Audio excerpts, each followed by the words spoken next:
9월 21일 목요일 황장수의 뉴스 브리핑 시작하겠습니다. 이제 가을이 진행되고 있습니다.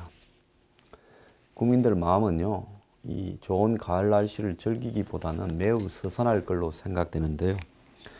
문 대통령은 어제 세계 시민상이라고 하는 상을 뉴욕에서 수상을 해서 촛불 시민을 대신해서 받는 거라고 했습니다. 촛불 안 든 사람은 시민도 아닙니까? 자, 이 와중에 상 받으면서 웃을 일인가? 자, 좀 이따가 이건 2부에서 이야기를 하겠습니다. 송영무 국방장관이 문정인 이 정권의 최고 실세를 향해서 일개 개인 자격으로 너무 떠든다 라고 비판한 부분에 대해서 청와대에서 엄중 경고를 했는데요. 이에 대해서 지금 격려 문자가 수백 통 송영무 장관한테 갔다고 합니다. 송영무 장관은 지난 18일 국회에서 문정인 통일외교 안보특보에 대해서 상대해서는 안 될 사람이라고 직격탄을 날리고 경고를 받은 뒤 국방부 가까운 사람한테 내가 보수청에 잘 보이려고 그런 게 아닙니다. 그동안 문정인 특보에 대해서 벼르고 있었는데 라고 말을 했다고 합니다. 송 장관이 이런 말을 한 뒤에 그의 휴대폰에는 격려 문자가 수백 통 왔다 그러는데요. 제가 볼 때 송영무 장관이 과거에 여러 가지 구설수도 있었지만은 이 결정적인 대목에서 그가 국민을 향해서 똑바로 가면요, 국민은 그의 과거의 흠을 다 면책하고 그를 용기 있고 소신 있는 사람으로 역사에 기록할 겁니다. 송 장관은 이날 국방위에서 자유한국당 정진석 의원이 문정인 특보가 말도 안 되는 이야기를 하는 데 대해서 왜 가만히 있느냐 하니까 학자 입장에서 떠드는 느낌이지 안보 특보로서 생각되지 않는다. 개탄스럽다고 말을 했고, 현직 국방장관이 대통령 특보를 향해서 공개적으로 직격탄을 날리는데 제가 봐서 아마 이런 일이 한국 정치 역사상에 다른 정권에서도 없었습니다. 일단 외형상으로 다음날 청와대는 송영무에 대해서 엄중 주의 조치를 했고, 송 장관은 국회에서 사과한다고 해서 수습이 되는 모양이지만은 그 뒤에도 사석에서 강한 불만을 이렇게 문정인에 대해서 토로하고 있는 것으로 알려지고 있습니다. 송 장관은 문 특보 발언 중 특히 예민한 반응을 보인 부분이 송 장관 본인에 대한 표현도 있었지만은 대통령에 대한 언급이었다고 전해지는데요. 그는 이 문 특보가 지난 15일 한 인터넷 매체에다 대고 오마이뉴스인가 그럴 건데요. 금년 12월 1일부로 참수작전 부대를 창설해서 전력화시킬 수 있을 것이라고 말한 송 장관의 발언에 대해 아주 잘못됐고 부적절한 표현이라고 비난을 했습니다. 그러면서 북한이 우리 대통령에 대해 참수작전을 펼치겠다고 하면 우리도 적대적인 태도를 가질 수밖에 없다. 이 미친 자입니다. 저는 보면 볼수록 문정인은 제정신이 아니다. 문재인 대통령이 문정인을 자를 때까지 제가 볼 때 야당은 국회를 보이콧해야 됩니다. 국회 가서 뭐 하겠어요? 자, 국방부 장관이 참수 부대를 언제 어떻게 만든다라고 말한 것이 정부 누설이라고 비판하는 것은 모르겠지만은 김정은을 참수한다라는 말이 북한이 기분 나쁠 거라고 지금 이 대목에서 이야기한다라는 것은 그는 김정은의 충성을 바치는 사람이 할 이야기지 한국의 충성을 바치는 사람이 할 이야기가 아닙니다. 절마들은 우리를 한 방에 날려버리겠다라고 지금 눈만 뜨면 협박을 하고 있는데 우리는 그런 말조차도 국방부 장관이나 군 장성들이 못하라고 한다면 이건 정상적인 나라가 아니죠. 이 자는 아무런 예? 공식적인 타이틀 특보 말고는 가지고 있지 않으면서, 특보라는 거는요, 그야말로 대통령이 한 번씩 불러서 물어보는 거지, 이 특보가요 아무 소리나 외부로 다니면서 하는 거 아닙니다. 나도 특보했습니다. 특보요? 아무것도 아닌 거예요. 송 장관은 문 특보가 김정은과 대한민국 대통령을 동격으로 취급하는 발언에 대해 참을 수 없었다고 말을 했다는데요. 문 특보가 지난 6월 달에 북한이 도발을 중단하면 한미연합 군사훈련을 축소하겠다라는 발언을 이렇게 한 뒤부터 안보 특보로는 적절치 않다라는 말을 해왔다고 했답니다. 그런데 18일 국회에서 안보 특보라든가 정책 특보 같지 않아서 개탄스럽다라고 이렇게 비난을 했는데, 그게 지금 화근이 자기한테 돌아온 거지요. 송 장관은 북한의 핵동결을 전제로 해서 한미연합 군사훈련을 축소해야 한다는 문 특보의 주장에 대해서 있을 수 없다라는 반응을 보이고 있다고 합니다. 그런데 송 장관도 군인 출신으로서 자기 고집이 있는 사람이라서 앞으로도 다른 소리가 계속 나면서 치고 빠지고 할 가능성이 높다라는 거죠. 지난 4일에도 전술핵 재배치를 검토할 용의가 있다 했다가 또 해명하느라 진땀을 뺐는데요. 송 장관은 국방장관이라면 전술핵 재배치든 뭐든 대통령에게 할 수 있다고 말을 해야 되는 위치다라고 생각을 갖고 있답니다.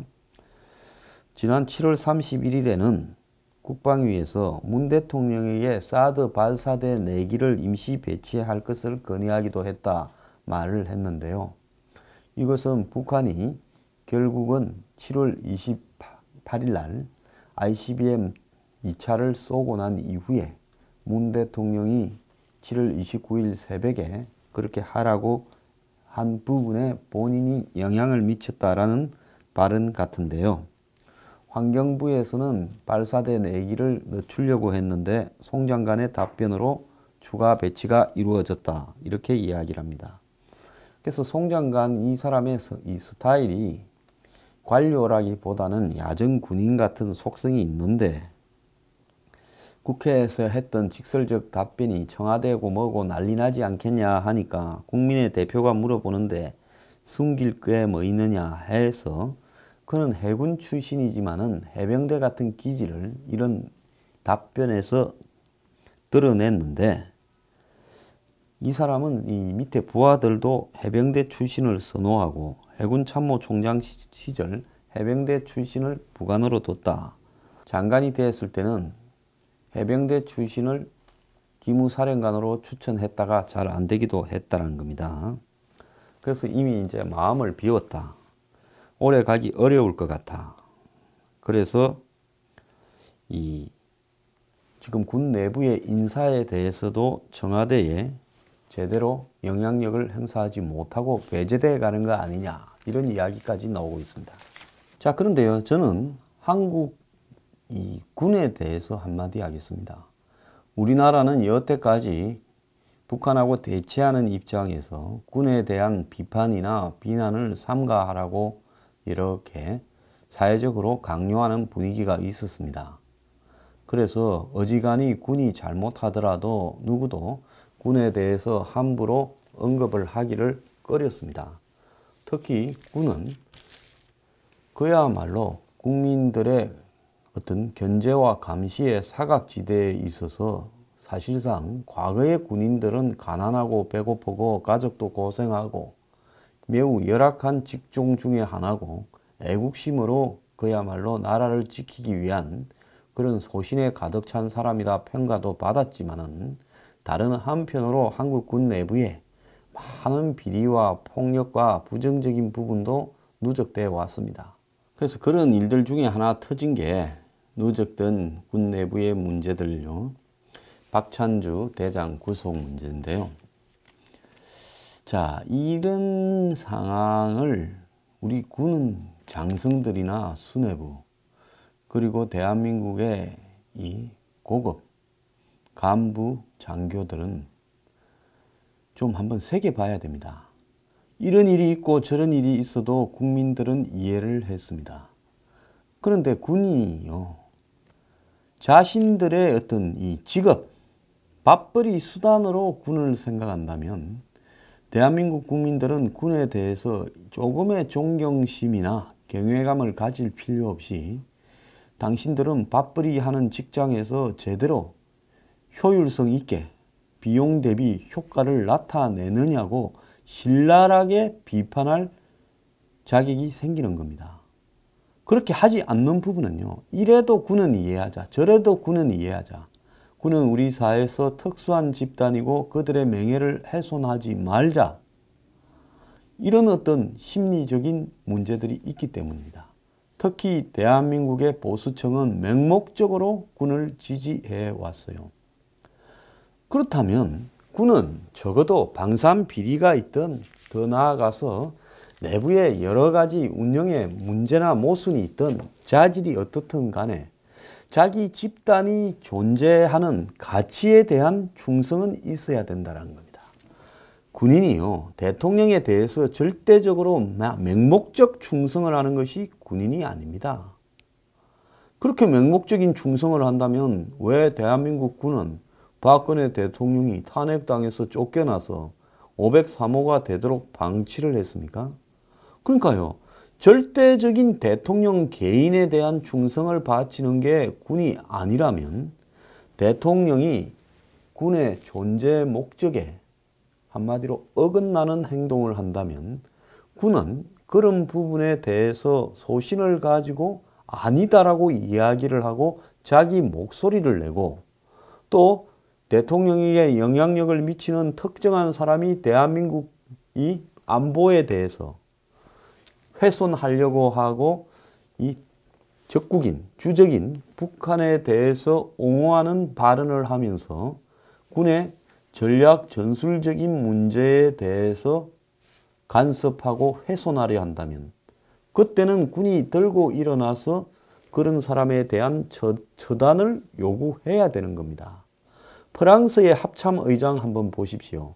40도 안 된 마크롱이 프랑스의 예산 삭감, 국방 예산 삭감을 밀어붙이니까 과감하게 대통령에 대해서 이 심한 말까지 하면서 둘이 붙었다가 전격적으로 한마디로 던져버리지 않았습니까? 자리를요.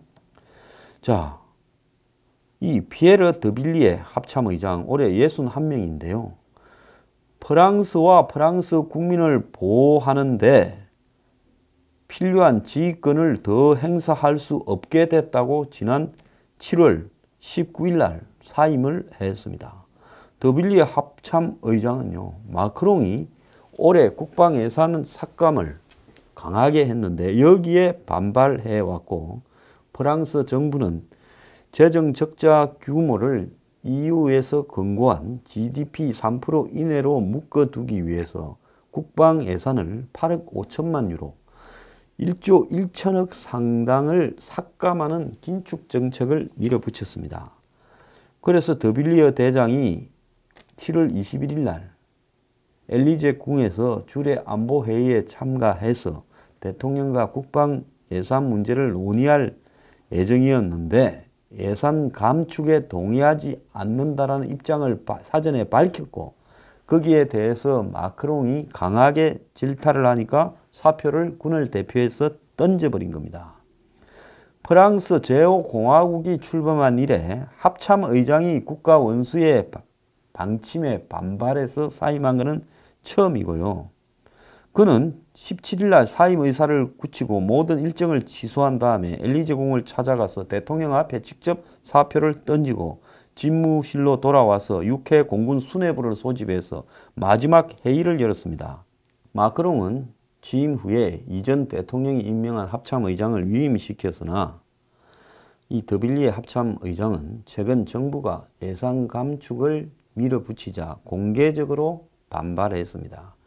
이에 마크롱이 이를 항명이라고 비난하니까 일주일 동안 국가의 최고 통수권자와 장성 간의 대립이 계속되었습니다. 이 평소 말을 거칠고 직설적으로 하는 것으로 유명한 더빌리에 대장은요, 이 거칠게 마크롱 대통령에 대해서 발언한 내용이 알려지자 이 마크롱은 더빌리에를 자르려고 했습니다. 그러니까 잘리기 전에 더빌리에가 선수를 쳐버렸습니다. 더빌리에는 당시에 안보 관련 회의에서 또 하원 국방위에서 이렇게 나를 엿먹이도록 그냥 두지 않겠다라고 거친 표현을 마크롱을 향해서 쓰면서 예산 삭감에 항의를 했다는 겁니다. 그래서 마크롱이 이 7월 13일 트럼프가 처음으로 프랑스 방문했는데 영접하기에 앞서서 국방부를 직접 찾아와가 경고장을 날렸다는데요. 처음에 원래는 이 대규모 군사 퍼레이드를 앞두고 군을 격려하기 위한 건데 순식간에 격려의 장이 경고의 장으로 바뀌었다는 거예요. 마크롱은 모든 부처의 지출 삭감 노력이 필요하고 군도 필요한데 이런 부분에 대해서 공개적으로 불만을 드러내는 것이 명예롭지 않은 행동이라고 더빌리에 대장의 행동을 질책을 했고요. 이어 나는 당신들 상관이다. 재정 적자 감축 약속을 지킨다. 어떤 압력도 조언도 필요하지 않다. 항명도 자시하지 않겠다. 이렇게 말을 했고 다음날 프랑스 언론에 해외에서 테러 작전을 벌이는 군의 상황과 또 현재의 예산을 삭감하는 정부의 입장이 이게 맞는가, 서로 모순되지 않는가 하는 군의 입장이 계속 터져 나왔습니다. 그래서 합참의장을 자르려고 경질 카드를 들고 15일부터는 합참의장이 대통령과 계속 충돌하는 것은 문제가 돼서 바꿀 수밖에 없다. 계속 공개 반발하면 자르겠다 이랬는데 합참의장이 먼저 사표를 쓰고 마크롱 앞에 던져버린 겁니다. 프랑스 정가에서는 자기 소신과 고집이 강한 군의 명예를 중시하는 더빌리에 대장이 대통령의 공개 질책을 받은 이상 잘리기 전에 사표를 먼저 던질 거라고 예측이 있었습니다. 평소 장병들한테 SNS로 이 격려 메시지를 전달한 더빌리에 대장은 이 군사 퍼레이드가 14일 날 끝나자마자 페이스북에 다음번 편지는 이제 더 이상 없을 거다라고 사임을 내비쳤다는데요. 자, 제가 이 이야기를 장황하게 소개하는 이유는 한국군은 배알도 없습니까? 지금 보세요. 군 수뇌부 그리고 이 별단분들, 고위 연관급들, 당신들은요. 앞으로 한 6개월 안에 모든 것이 끝나버리면 당신들은 역사적으로 아무런 지금 국민들에게 존경을 받지 못할 것이고 지탄의 대상이 될 겁니다. 군은 생각이 없습니까? 군은요. 국민을 대신해서 국가를 지켜줘야 될 군의 존재에 대한 책무가 있고 그런 것이 규정에 명시되어 있지 않습니까? 그런데 이 나라에 몇 사람이 권력 잡았다고 군의 책무와 반대로 나라를 끌고 가면 군은 그야말로 자신의 이 존재 가치에 위배되는 행동이라고 무조건 따라가고 거기에 비를 맞추려고 사드 배치를 연기시키고 그 다음에 북한의 핵과 ICBM 위협을 이 별거 아니라고 그렇게 이야기를 하고 미사일을 쐈는데 무슨 방사포라고 하고 하는 이런 꼬락서니들을 지켜보고 있겠습니까? 지금 해도 너무하잖아요. 대통령이 북한의 핵 보유가 체제를 지키기 위한 거라고 이야기를 하는데 군이 그런 소리를 듣고 있습니까? 솔직히 말하면요. 군은요. 자기 입장을 밝혀서 국가 안보에 대해서 가장 잘하는 사람들이 군 수뇌부고 고위 장성들이니 지금 이대로 갔을 때는 대한민국을 지킬 수 없고 미군 철수로 갈 수 있다라고 하면서 분명한 자기 입장을 밝혀야지 무슨 전시작전권 이양이 자주국방이니 어쩌니부터 시작을 해서 KMD니 킬체인이니 국민을 상대로 사기나 치고 이렇게 해서 되겠어요? 이렇게 할 바에야요. 딴 데 가서 시장에서 배추 팔아서 밥벌이 하는 게 낫지 않겠습니까? 송영무 장관, 과거에 과언은 있었지만은 모처럼 소신을 지키는데요. 저는 잘하는 일이라고 봅니다. 더 이상 송 장관을 저는 비판하지 않을 겁니다. 왜? 과오 없는 사람이 어디 있습니까? 하지만은 결정적인 순간에 국민을 생각해서 국가를 생각해서 소신이 있는 말을 하는 것이 필요한데요. 대한민국 군수 내부요. 송 장관 잘리면 내가 그 다음 장관하지 이딴 생각하지 말고요. 국민 앞에 올바로 처신하기를 바랍니다. 당신들은 배알도 없습니까?